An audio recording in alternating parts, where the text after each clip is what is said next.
In Good Shape, your health magazine on DW, featuring an interview with a different expert every week.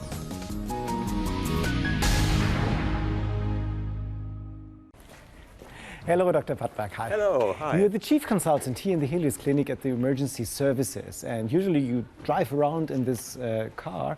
What kind of emergencies are you called to? Well, we go to every emergency which is critical for the people outside. This car is not only very fast, it's stuffed with medical technology. So, what you carry with you? Well, we have a lot of devices. We have oxygen here, for example. We have a defibrillator. We have respiratory machines or even chest tubes you can put in a patient who has a severe injury. Well, basically, we have everything we need out on the scene, out on the streets. So not everybody's got instant access to this kind of car. Here we are in a resuscitation room in this major hospital. But if you find a patient who is outside the hospital and who's unconscious, what should you do? Well, just go to the patient. Go here and say, "Hi, hello, how are you doing?" She's not responding. She's doing nothing. All right. So do it like this and see whether the chest rises or not and whether you hear and feel breathing sounds. If someone is unconscious and you see that there's no rising of the chest, and so the patient's not breathing. Oh, then you just have cardiac arrest. Okay. And then you should do one thing first. You should call for help. Okay, so first check, then call for help. And the next thing is? Yeah, start with chest compressions. Okay. So you just, if it's easy, open the shirt. You see this is the chest, this is the lower half. You put one hand here, the other one here. Go over the patient, straighten your arms, and then push hard and fast. That's about 2 inches and about 2 times every second. Okay, I will show it to you. Great. Let me try it. Yeah. Okay, so I just go to the lower half of the chest and lay it on one hand and off you go. If you wonder what pulse and which heart rate you should use, just remember the song Staying Alive from the Bee Gees, because this is the right rhythm. Let's try it.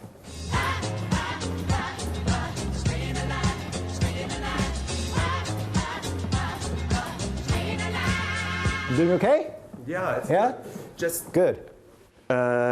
try then, if you lift, that you don't, somehow lean on the patient, that you lift it almost completely, so that the recoil is complete. And that is important for the compression of the heart. Great.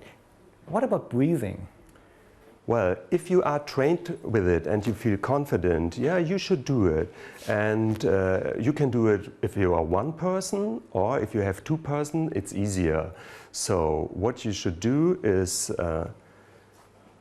tilt the head a little bit back, and then you put your mouth about the patient mouth, or even the mouth, the patient mouth.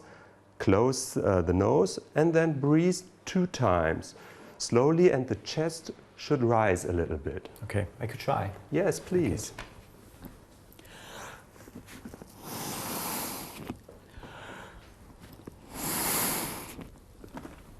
And if we do it together, it's me pushing 30 times, and then it's your turn with breathing 2 times. Shall we try? Yeah, sure. All right. Sure. Okay, I start? Okay. Yeah.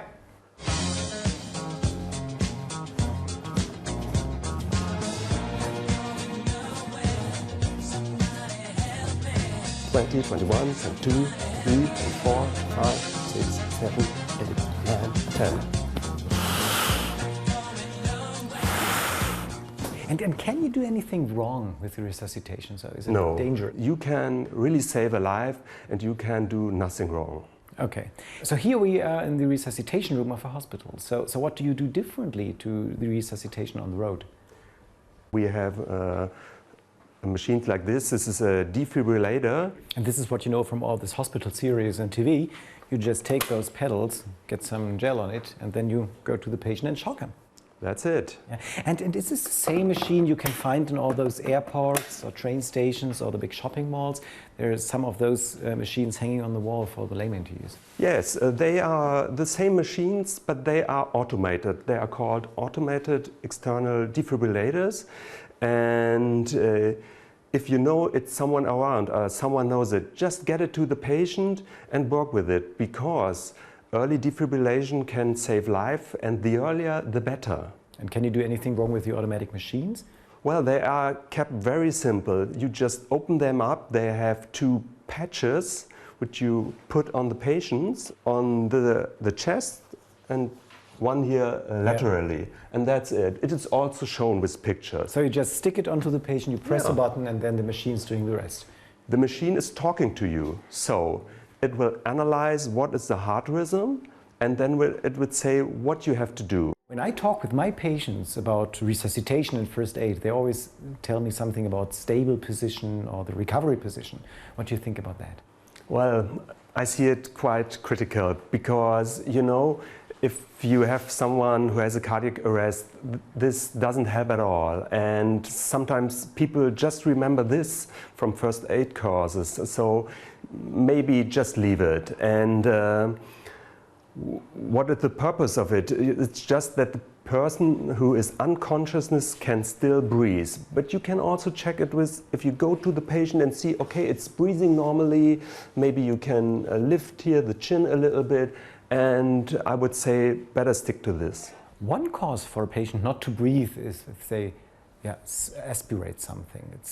They're eating and that's not getting into the right tube. So they can't get any air. What do you do next? You can just start to help them by, well, slapping them here on the back between the shoulders. I can do this? Okay. Yeah, you can so you have to do it it very hard, like this? Yeah, really hard. Okay. And then you just hope that something gets out of the mouth? Would be the best. Okay, great. And if the patient's getting unconscious? Well, then you have a serious problem. You should definitely call for help. And for emergency medical assistance. So in German it's 112. And what you can do some performance is the Heimlich maneuver, and I can demonstrate it for you. Sure, yeah. Okay, so it's just you take your hands here on the belly and push 3 times very hard here to the top, just like this.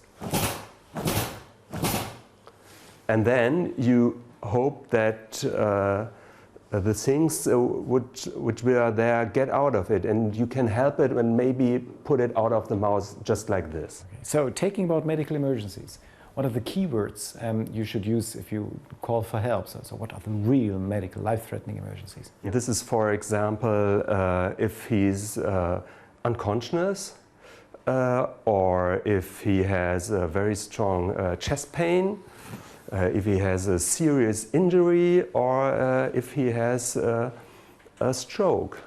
Right, so a stroke is a real emergency. Yes, a stroke is definitely an emergency, and a stroke, well, it's something is not working. For example, the person cannot speak.